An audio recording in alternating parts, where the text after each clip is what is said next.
Well, I think I'll go ahead. Okay? So thanks for the opportunity to speak to you. I don't always get to speak to my peers. When we came to Hot Springs in 1995, I was 38 and Dana was 36. Now I'm 67 and she's 65. We're officially Keenagers, I guess. So today I actually am a senior adult speaking to senior adults, which really sounds weird coming out of my mouth. And you get that, don't you? You get that. I mean, where did the time go? We came as a couple in our 30s with 2 teenagers in the house. We retire as a couple in our mid and late 60s with 7 grandchildren. The oldest 2, one in seminary and one in college. And how does all that happen, you know? Times it seems like it's only been 10 years. A phrase I'm learning more and more to appreciate is, well, it just is what it is. I was a bit sobered a few years ago when I read this little deal that Leslie Weatherhead wrote. He took the Bible verse from Psalm 90 that says the years of a man's life are 70. And if by strength 80, and he calculated a schedule with the hours of a single day from 7 in the morning till 11 at night. And notice how the clock moves faster as we age. If you're 15 years old, do we have any 15-year-olds in here? If you're 15 years old, it's 10:25. If you're 20, it's 11:34. If you're 25, it's 12:42. If 30, 1:51. 40, 4:08. See how it's picking up speed? 50, 6:25. 55, 7:34. 60, 8:42. 65, 9:51. If 70, it's 11 o'clock. It's about 10:19 for me, based on this thing, which means I'm only an hour and 41 minutes away from midnight. If you're over 70, which many of you are, then your clock is spinning so fast you could use it for a fan on a hot day. Like many of you, I grew up on the music of the 60s and 70s. I still love it. I'm eclectic in my musical taste. I like all kinds of music. Everything from the American Standard stuff from the 40s up through the early 60s to classic country. To contemporary Christian, if you can call the 80s and 90s contemporary, to a little turn of the century country, and then throw in a little R&B, a little jazz, and that's my music. But my favorite era is and always will be the 60s and the 70s. Now I feel the need, though, to change the titles to express more where Dana and I are in the aging process. I think you'll get this. Herman's Hermits. How many of you remember Herman's Hermits? Great group, Peter named. Mrs. Brown, you've got a lovely walker.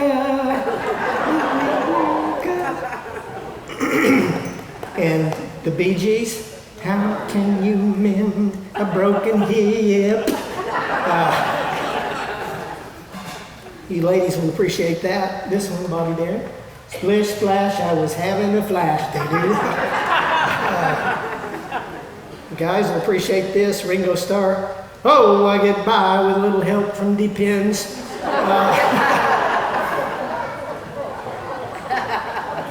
Roberta Flack. The first time ever I forgot your face. Johnny Nash. I can't see clearly now. Cataracts problem. Paul Simon. There must be 50 ways to lose your liver. Commodores. Once, twice, 3 times to the bathroom. Marvin Gaye. Oh, I heard it through the grape nuts. And Leo Sayer. You make me feel like napping. Anyway, any of you singing those songs this way these days? I always notice, I also notice I don't remember things quite as quickly as I once did.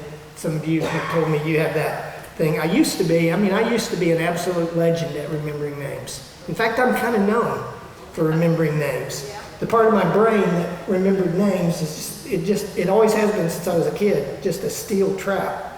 But now, it's an aluminum sieve. It's not as sharp as it once was. It's as sharp one time as it ever was, and that can be very frustrating. And that's why some folks think senior adults are a bunch of suckers. Why senior adults, whether you know it or not, you walk around with a scammer's target on your back. Senior adults, they'll fall for anything. A lawyer and a senior adult were sitting next to each other on a long flight, and the lawyer thinks that seniors are so dumb, he could easily dupe any of them. Lawyer asked the senior next to him, he said if he'd like to play a fun little game. The senior's tired and just wants to take a nap on the flight.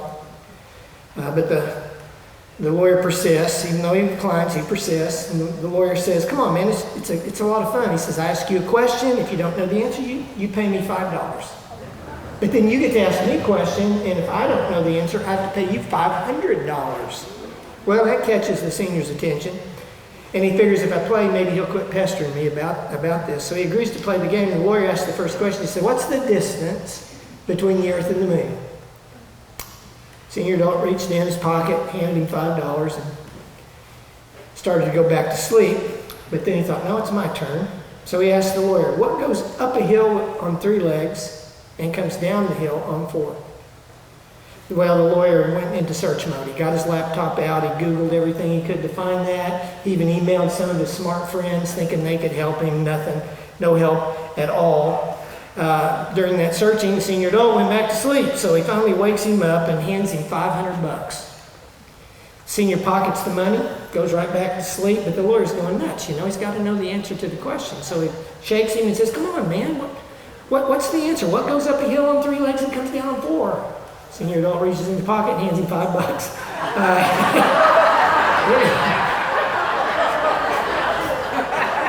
Not as stupid as some people think we are. But enough fooling around. Let's get down. And if I'm in my notes more, it's because I had a funeral this morning. And thanks for answering my prayer. I was afraid I was going to get the 2 events mixed up, and I didn't. And so that's a good thing. I struggled with what to talk to you about. I mentioned that Sunday. I really had no idea what to do here. I think the Lord gave me some direction, maybe an answer to your prayers. I thought since a lot of you are asking Dana and me various questions about retirement, I thought, well, maybe I can answer some of those. And then, like that senior adult on the plane, so you quit pestering me about it all the time. So let me do that, and then if we have a few minutes, then you can ask any questions you want. Is that okay to do that today? All right. Here's the first. Do what?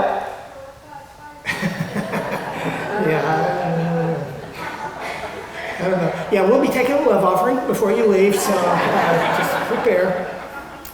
The first question I've got is, you seem to have as much energy and drive as ever, so why retire now? Well, here's the deal. Just because, I work my tail off doesn't mean that I have the energy that I used to have. Like I said Sunday, Moses felt his 120 years. He didn't feel he was up to continuing to lead Israel, to be the leader Israel needed. But the narrator who describes his death, as I mentioned just 3 chapters later, said, Moses was 120 years old, his eyesight was as good as ever, and he had the strength of a 30-year-old. We have to remember Moses was that narrator's hero. And we always see our heroes in heroic terms, don't we? Kind of ageless and always in their prime. That's the way we want to see them. Moses knew better about his life, and I know better too. When Ty Cobb, the Hall of Famer, was 70 years old, a reporter said, well, what do you think you'd hit if you batted these days? I mean, he was a .367 career hitter, one of the highest averages ever. Cobb said, 290, maybe 300. And the reporter said, is that because of all the travel nowadays? Is it the night games, the artificial turf? Why? He said, it's because I'm 70, man. I'm not 70, but I can see, like Mike Pounders, but I can see it from here. But I can say this, I'm not at 67 what I was at 57. Like Moses, I just don't think I can lead the church with the energy and skill that I was able to do, thank the Lord, for a long time. And I'm realistic about that with me, and I want to be realistic about that with you. Max Dupree says that the first task of a leader is to define reality. So we're retiring now. We're doing it for several reasons. One, we feel the Lord's leading us to do this now. One reason we've been able to stay as long as we have without ever having an itch to move is because every few years the Lord has given our team, me, our team, somebody, a little vision, a little idea of another mountain we could climb, something we could do to take a little more ground for the kingdom. And that's always made the work interesting and challenging, so I didn't feel the need. Instead of changing churches, why not work to change the church you're already in? But since we came out of COVID, I've been praying and looking for the next mountain to take, and I just can't see it anymore. Just can't see it anymore. That means it's time for me to step aside. The church needs a pastor who has a strong sense of where the Lord wants to lead the church. I just don't have that anymore, and I love this church too much to let it flip-flop around like a fish on the bottom of a boat and begin to decline, on my watch. That's one reason the Lord's leading us to retire. Some churches, all they need is a pastor. That's all they need, somebody to preach the word and love them. But some churches need a pastor and a leader. I still got the fire for pastoring and for preaching, but the leading. And this church needs a leader. Church with these kind of resources, located where we are, needs a pastor who can lead the church. The second reason I want to retire is I want to retire with enough gas in the tank so I'm not a broken old man when I walk out of here, like some of you. I want to, because I want to do some teaching and I want to do some mentoring and some writing. And because I take my work so seriously, I don't do a bunch of that stuff. I'd only do my writing in July when you guys were kind enough to let me take off, because when I'm working, I devote myself to the work. So I wanted to retire from the pressures and demands of a full-time pastorate while I still had the energy and the gifts to do in this next season of life what I probably wouldn't have been ready to do 5 or 10 years ago, but I'm ready now. And I know when I'm talking to you, this is a group that gets this stuff that I'm saying. You get it because you've lived it and worked it out. Third reason we wanted to retire is because we wanted to do it while the church was healthy and strong. This gives the next man up. It gives him a strong start. He doesn't have to come in and rescue anything. He doesn't have to come in and fix anything. He's taken the baton, I feel, from a guy who's still running full stride. And a church that's we are rapidly, I don't know if you noticed, we are rapidly regaining our momentum after COVID. We're having people join pretty much every week. Our baptism numbers are fantastic. The Lord's really moving in people's lives. So I want to step aside when things are really good and not when things are bad, which leads me to the fourth reason. Maybe the fourth and fifth reason, or third and fourth reason. No, fourth and fifth. Today I'm already confused. I wanted to retire before I'm up there to preach, and one of you leans over to the other in the pew and says, "Is he ever going to retire?" I'm serious. We've all probably had pastors in our lives, or teachers, or somebody in our life, or a boss in our job. We're like, "Is he ever going to retire?" So I wanted to retire before you wanted me to, before you started dropping the hints instead of me. And I wanted to retire at a time when I walk out the door for the last time as your pastor, I won't be the only one crying. So question number 2, what are you going to do? Well, we plan to stay in Hot Springs. We have, a kid in Jonesboro and one in New Braunfels. Hot Springs is pretty good. Between those, it's a lot farther than New Braunfels, but it's manageable. We can get there in 7 or 8 hours. So we can get there to their places if we're needed, and then they can get here if we need them. We're not parents that are going to follow our kids around. nothing against parents who do, but that's not us. We've never built our life around our children, and we don't intend to start in our retirement. We do hope to get to spend more time with them and with the grandkids, but we don't plan on building our lives around them. Plus, we've lived in Hot Springs longer than we've ever lived anywhere. So this is our home, and this church is our family. We plan to lay out a church for a little while after the end of December, because Jonathan needs time without my mug around here. People going, "Oh, John's here." He doesn't need that. So we're going to lay out for a little while until it seems like the coast is clear and we can come back. We do want to come back, though, before some of you are going, "What was that guy's name who used to pastor?" Seems like he had red hair. Well, that was when he started. He didn't have it when he was... Yeah. And so what are we going to do? Well, we've talked about visiting the churches that we've served, just dropping in on each one of those churches for just a Sunday morning service. Not letting them know we're coming, just to drop in. We still have people we love in all those churches. There's not many of them because the Lord just put me in places and stuck me there and let me stay. I also plan to interim pastor. That's the thing I think will be the main thing I want to do. I really think, based on my experience, I think I can help other churches besides just this one church. So I want to do that. Would you pray and ask the Lord to open something up for me? Really fast after I retire. I think I need that, or I'll go nuts. I guarantee I'll get depressed and I'll get pretty low. So I need that, and I'd appreciate that. I hope the Lord sees it that way, because I still have a fire in my bones, and I can't imagine, going 2 months or something and not preaching. I can't even imagine that. I guarantee you, Dana doesn't want that.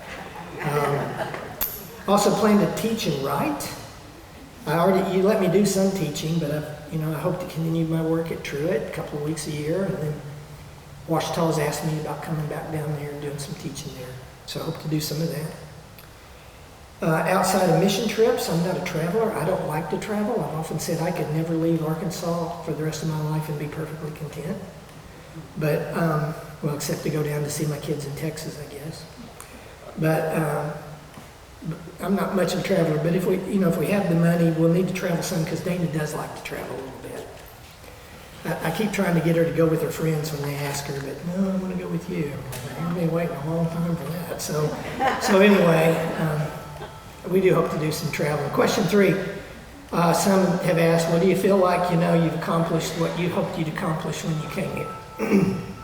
Difficult question for me to answer, because by and large, I've been a pretty ambitionless pastor. In terms especially of big church goals. Like when I went to the first church I pastored, when I came here, I didn't have any particular goal in my head about what I wanted the church to do or to accomplish or anything. I tried to let that get shaped by being with you and listening to you and listening to the Spirit. And I've really never had a lot of personal ambition either. I've never felt the need to be somebody. I've never once in my life felt the need to make a name for myself. Those things just were never interesting for me. And never really had any monetary ambitions in my life, except I just hoped I wouldn't be broke in retirement. And I'll get back to you in a few months on that one. I did want to pastor in a college town. The Lord never gave me that opportunity. I did get asked when the longtime pastor at First Fayetteville retired years and years ago. I'd just been here not that long, a few years. I was asked if I wanted to submit a resume there. And if we weren't doing so many interesting things here, I might have. Doesn't mean I'd have gone there. In fact, I wouldn't, because the Lord wanted me here. But so I never got to do that. Maybe, who knows, maybe in one of my interim pastorates we get to be in a college town. Let's see. My second personal ambition was to write a book, because I've always been a reader all through school. I was a pretty decent writer. I know a lot of people hate essay tests in college. I loved essay tests. I could shine in essay tests. And I didn't just have to memorize a bunch of facts. I could describe stuff. And so I wanted to write a book. Never did get that done until I came here. And I did that one Christmas thing. And folks said, "Oh, you got to publish that." I'm like, I don't even know what to do. I don't know how want to publish anything. And so Tammy Dean, who worked in her office, she said, I made her a personal mission to get that thing published. And so she did. And it's still, it's probably sold all these years, 3-4 copies, I think, maybe. I might be inflating those numbers just a little bit, but anyway, she made that happen. And since then, I've been able to write others. 2 books, one about pastoring, one about preaching, and then 2 others that were that I took from sermon series and adapted those into books on Amazon. Don't have a publisher. I've always self-published. Never tried to get a publisher, which makes it hard because you have no marketing if you don't have a publisher. It's all depends on you to market, and I'm not a marketer. Let's see. Other than that, I couldn't tell you quickly my life ambitions. I did have some life ambitions. Some I was conscious of, and some I wasn't. But when I look back, I realized I was conscious. Those were life ambitions. And they were shaped around my walk with Jesus and the kind of church that I wanted to pastor. First, when I was called to ministry at a church camp when I was just graduated from high school, I knew immediately the Lord called me to pastor.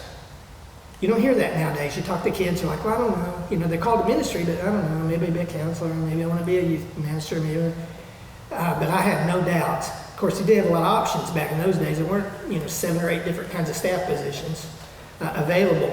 You had the pastor, and then about everything else was a combination position, like youth and music or education and youth or something like that. So that might have made it easy. I wanted to walk with the Lord and never miss a day of making time for just us two.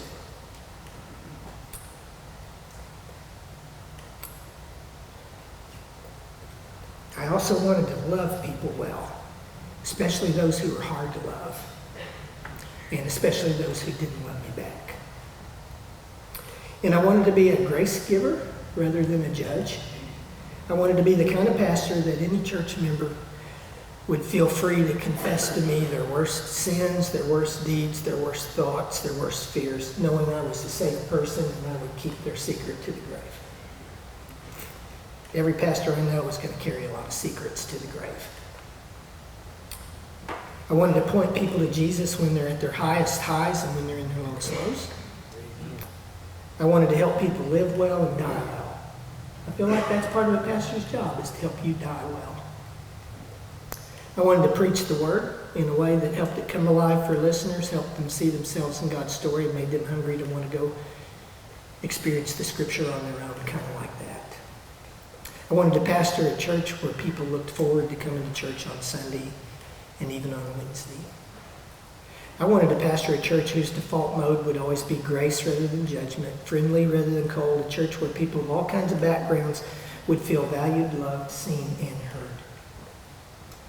I wanted to pastor a church, this was selfish, but I wanted to pastor a church in my younger years that would help our kids to love the church. Amen. And then help your kids love the church too. And thank you for being that kind of church for my teenage kids. They were only in 2 churches growing up. Both of them made them love the church, and they still do. I wanted to pastor a church that took the Great Commandment and the Great Commission seriously. It wasn't just a slogan hung on a wall. It was something prayed out, giving, lived out, that kind of thing. I wanted to pastor a church whose first question when they were making decisions about budgets and about spending money was not, well, what's in it for us, but rather what's in it for the kingdom of God. I wanted to be a kingdom-centered church. I wanted to never make it about me, and that can be a struggle. I wanted to be content with whatever church God sent me to, content with whatever the church wanted to pay me. I can say here at the end of my ministry, in all honesty, I have never negotiated a salary or asked for a raise in my whole life. And the Lord's always taken care of us. I wanted to leave a church stronger and in better shape than it was when I got there. In some ways, Paul Escamilla captures my heart. He said this. He said, I'd like to leave this world having asked less of it than I've given to it without having much said about it either way. That's what I wanted as a pastor. And then in this last year, I wanted to hand over a healthy, happy church to the next pastor. So whether those things are achieved, time will tell. Question 4, what will be your favorite memories of your almost 3 decades here. Well, it's always going to be the wonderful people, first and foremost. I love World War II. How can you love a war? But you know what I'm saying. I'm fascinated by it. My dad was in it. I never was close to my dad, so there's something subconscious about when I'm studying that stuff, I'm close to my dad, because that was his world. So this church was full of World War II vets. The church I came from to here didn't have, we had maybe 20 senior adults in the whole church, of about 600. Yeah, it was a suburban community, growing, young families moving out. Not many senior adults. We had plenty of World War II vets here. Loved talking to them. We interviewed Jerry Jones and Susan O'Keefe, and I interviewed, 25 or 30 for a little video series we did back in like 96, 97, something like that, which was fascinating. So it's been fun to listen to their stories. George Truett's always been one of my Baptist heroes. And Weldon Dallas actually told me he dated his daughter, Truett's daughter. And Mildred, was it you who was baptized by, not you, but who was that who was baptized by him? Well, his wife was baptized by George Truett. That's what it was. So that was cool. And of course, all kinds of interesting backgrounds. And then people who are just kind enough to invite me into their lives and let me be your pastor, and not just your pastor, but to be your friend. Another memory is our great team over the years. We've had really good staff people. Wallace and Danny and I have worked together for almost 30 years, 28 plus years. You don't even get that in the business world. You never get that in the church world. And so that's been pretty amazing and pretty fascinating and a great joy. And then we've added a lot of good pieces along the way. Mission trips, I'll remember those. I always used to say, join First Baptist and see the world, just like the Navy used to say on their advertisements. Seriously, you want to go, you can go anywhere in the world. We've had people on every continent, except Antarctica, I think. We've been on pretty much every other continent with mission teams across the years. First several years I was here, one of my great memories would be Razorback road trips. A few of us guys would pick one road game a year, and we'd all load up and go, fly or drive or whatever. Had great fun doing that. I think we only won like one of those games in all the years we went. That was at Auburn, and it was sweet. And then, of course, the way you loved our family. That's going to be one of our great memories.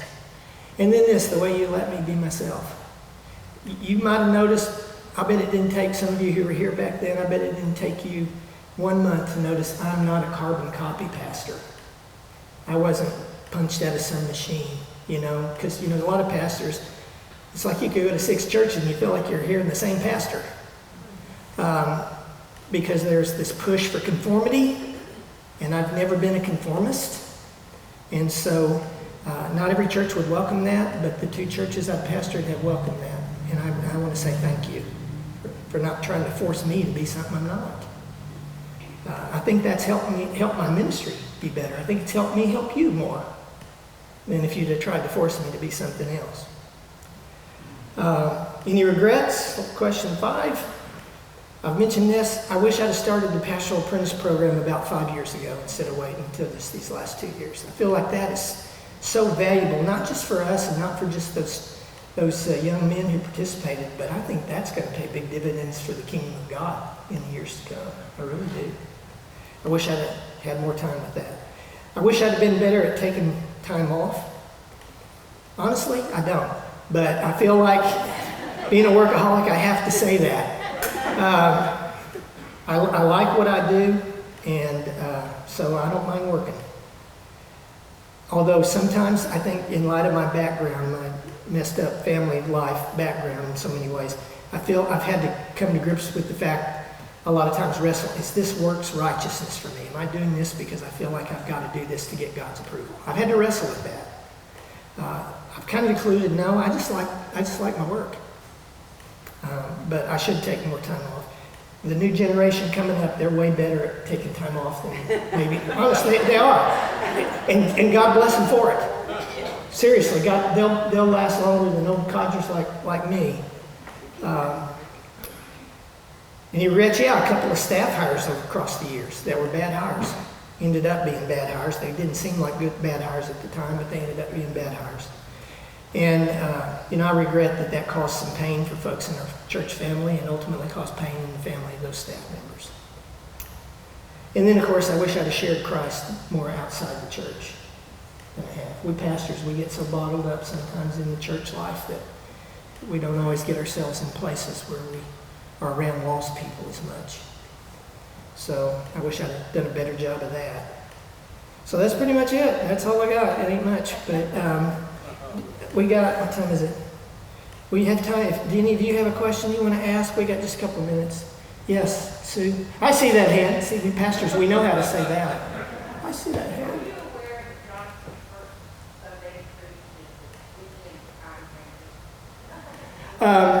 Well, I mean, we weren't at the time. She asked, are you aware that the first Sunday Jonathan preaches is Time Change Sunday? We weren't at the time, but hey, it's fall back, not spring forward. So it's kind of, if it's going to be on a Time Change Sunday, that's the one for it to be on. Yeah, that won't be an issue. Anything else? All right. Well, thank you for letting me speak to you. I will, I have my last sermon. The way that's going to work, people have asked, Jonathan will preach the first 2 Sundays he's here, 5th and 12th of November. I'll preach the 19th and the 26th. He'll preach December 3rd. I'll preach December 10. He'll preach December 17. He'll preach the meditation. It's not a full-fledged sermon, the Christmas Eve service. The communion service that we'll do. We're going to do this, since Christmas Eve is on Sunday, we're going to do the same Christmas Eve service in the morning at 10:30, and we'll do it again at night, same service, so families can kind of choose which one works best for them if they have a house full of people. And there are some people who are lonely, and I guarantee you we'll have some people who will come to both of those, and that's great too. So, and then I'll preach on the 31st, which will be my last Sunday. But you know what? See this? That's my church key. I'm keeping my key. In part, because and I asked Dan for permission, and in part because I continue to be a sub in the fitness ministry. And when I told my kids I was retiring at the end of the year, their first question, my kids and grandkids, was not, "Oh man, is that gonna?" It was like, "Will we still be able to use the gym when we come to Hot Springs?" So I'm keeping the key. Let me close with this. You've heard me over the years tell a lot of Fred Craddock stories I've heard from him, read from him. He died a few years ago. Sometime before he died, he said something that resonated with me when I read it. It still resonates with me today. It explains my heart as I've aged and as I moved to retirement. He said, when I was in my late teens, I wanted to be a preacher. When I was in my late 20s, I wanted to be a good preacher. Now that I'm older, I want more than anything else to be a Christian, to live simply, love generously, speak truthfully, serve faithfully, and leave everything else up to God. Amen.